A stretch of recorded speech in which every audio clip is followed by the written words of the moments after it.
The shooting at a Portland homeless camp. A team from KGW was there in the middle of the day as part of a broader story when a gunshot suddenly rang out. And while you will see how people reacted there in the moments after, we want to note you will not see or hear the shot itself being fired. Well, thanks for joining us. I'm David Moko. This violence came at a camp police describe as a hot spot for crime, one the city already had plans to sweep and eventually to replace with a safe rest village. Let's bring in our Blair Best, who was there with one of our photojournalists. Blair, first off, we are so glad you're both okay, and we really appreciate you putting the story together. Walk us through what you saw.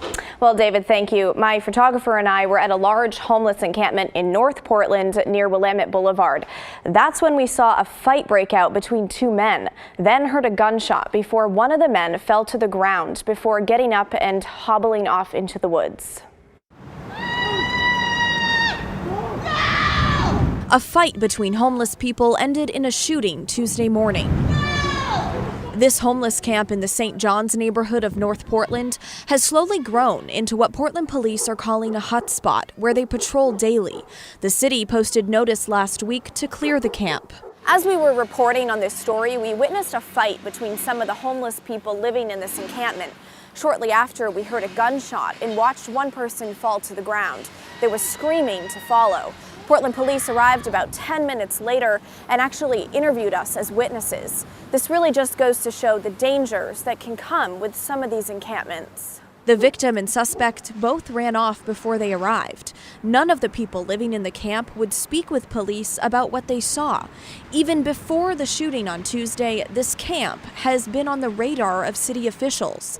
The city plans to build one of its safe rest villages at this very location. That plan has been a sore spot for the people currently living there.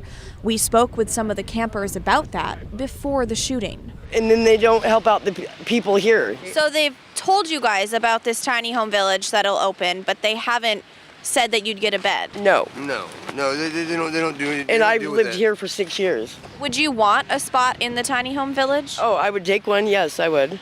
And I think everyone would here. Right next to the camp is another fixture in the community, the Belmont goats. In protest of the camp being removed, someone cut a hole in the goats' fence Monday night, letting them out. I got a call from one of the people who lives in the encampment that direction about 3 o'clock in the morning, 3:30. Robin Casey, who works with the Belmont goats, says it's not clear who cut the fence. We're kind of just trying to wrap our heads around why somebody would do that. Casey says someone from the homeless camp helped find and return the goats. I was like, oh no, they're going to think one of us homeless people did that. Whoever it was left a note. We showed it to those living at the camp.